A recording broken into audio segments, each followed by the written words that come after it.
Welcome to GreenBiz Studio. I'm Deanna Anderson, Associate Editor at GreenBiz, and I'm here with David Rachelson, Chief Sustainability Officer at Rubicon, a software company that is focused on waste and recycling. Hi, David. Hey, Deanna, how are you? I'm doing well. So I have about Great. 4 questions for you. Excellent. I'm curious if we could just dive in. So you're the Chief Yeah, Sustainability Officer. I'm curious if you can share what your day-to-day is like working with a company as a sustainability professional in a company that's focused on waste and recycling. yeah, absolutely. Rubicon is a technology company that is focused on ending waste. That is our company's mission. And so we spend a lot of time focusing on all aspects of that mission. And what I do in particular to help facilitate that ultimate objective of our company is take shape on a few different levels.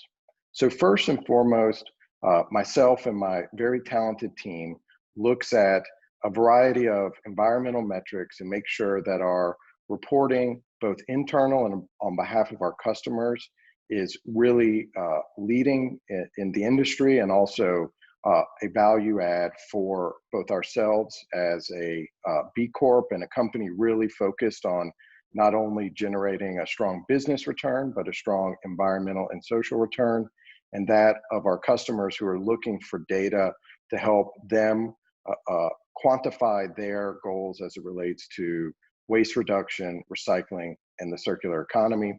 And then the other aspect of that is really supporting our customers in the commercial sector, large businesses, Fortune 100s down to small and medium businesses, as they are wanting to craft objectives related to waste reduction and the circular economy. And then on the other side of our business, we work very closely with cities and municipal leaders in their smart city objectives, especially as it relates to equipping the public works vehicles for those municipalities with technology to make them smarter, more responsive to their citizens, certainly as it relates to waste and recycling, but in other areas, really creating a roaming data center that can capture a whole host of other information, since those vehicles go up and down every street every week. Yeah, I really appreciate that, like kind of sum Yeah, up of everything that you all do at Rubicon. I'm yeah, curious if you can share some of the like innovative goals or initiatives that your company is currently working on in the circular economy space. yeah, absolutely. So I alluded earlier that our company's mission is to end waste, and we really stay focused on that goal. And so it takes shape in a few different forms. So when I first joined the company, there was a lot of emphasis, and there still is, on recycling as a way to do that. It is certainly the most available way to be circular. However, since that time, over the last 5 years, a lot has changed in the world of the circular economy, the waste and recycling world, and we're seeing a lot more innovations happen in those areas. So we are wanting to simultaneously help our customers who have massive amounts of footprint, thousands and thousands of locations, to actually execute on their daily operations. A lot of times that takes shape in the form of recycling, but at the same time, we're wanting to work with them to really deliver and help them understand where some of the innovations are happening. So for example, we are deploying a really exciting partnership related to plastic offsets. So that is something that is really taking shape and we've seen a lot of traction for. We released this year our first ever ESG report, and a component of our next one, which we're in the process of writing, are going to be some very focused goals as it relates to environmental objectives for ourselves and our customers. So we are very aware of the need to set those targets. We're in the process of doing it ourselves, but what we always have done and what we continue to do is really look to partner innovative businesses with our customers who have the feedstock and the waste to really help create that marketplace so that we can go beyond recycling into some of the more advanced ways to be circular. So we're kind of always trying to look forward while also helping our customers with their daily needs that don't go away while we're looking to innovate. Yeah, so you're innovating, you're trying to help others. Yeah, Are there any challenges in that work? Like, what are the biggest yeah, challenges when it comes to achieving those goals? yeah, absolutely. Well, there are a few challenges, but they also present opportunities, and in many ways, we've built our business model to address some of those challenges. But one of the major challenges is that a lot of the U.S. Market, as it relates to waste, is built around or really structured around the landfill model. So there's a lot of uh, pricing power that landfills have, and so we're constantly looking at ways to deliver cost neutral or better alternatives to the landfill.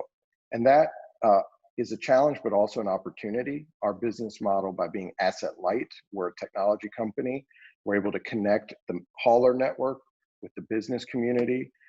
And that allows us to really direct materials to the best solution without any other interests or investments in landfills or other capital equipment. I think another challenge, but again, I think it's becoming an opportunity, is that there has traditionally not been as much access to recycling, but through a lot of our work in municipalities and with businesses, we're really trying to help those entities understand that it is not only doable, but it's something that they can succeed at through a whole host of activities such as education, training, the right equipment, and ultimately making sure that we're delivering the right service so that we continue to win the business.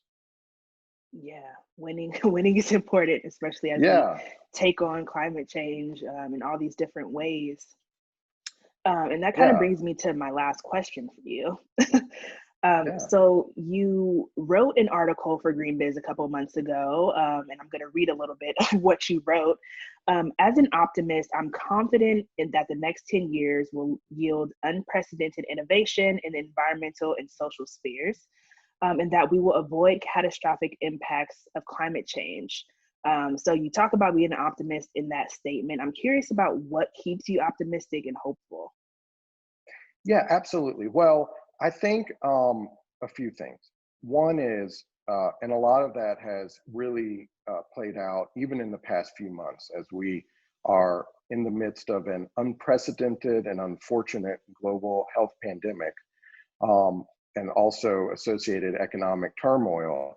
Historically, when those types of upheavals happen, the sustainability profession can be on rocky ground. In the last recession, it wasn't uncommon for sustainability to be a profession that was reduced or not really supported. However, I think this where we are now is an inflection point. I think that we've seen ESG and sustainability not only survive, but in many ways thrive. And I think in some ways, what we are dealing with now is a wake-up call for these external threats that sometimes aren't immediate to your business or to your actual product or service that you're creating, but that can have massive results on the execution of your business. And I think business leaders, and we certainly are seeing that with our customers, have not only stayed very true to their sustainability goals as it relates to waste, recycling, and other areas, but they have actually uh, accelerated them and also see them as a critical factor of all aspects of their business as it relates to being perceived as a socially conscious business to investors, as it relates to suppliers, since they're getting demand through their supply chain, and also through customers who are really wanting to really shop their values with their wallet and support businesses that are doing good. So that is one of the main reasons that I'm optimistic. The other reason would be some of the innovations that were mentioned earlier. I think that there have been challenges, as I alluded to the recycling market and the overall industry. I didn't mention earlier, but there's been a lot of challenges prior to the COVID pandemic related to what to do with our recyclable commodities. The Asian markets have, in many ways, turned off the spigot, or at least the ability to accept the materials. But that's also triggered a lot of innovation. And I think that the more that these issues start to impact business and society, the more that the innovation that can happen through business, entrepreneurialism, and simply executing on business and other objectives is going to lead to positive solutions. So I think that there's a moment right now where there's been some encouraging signs, even in the midst of some very challenging situations. Totally.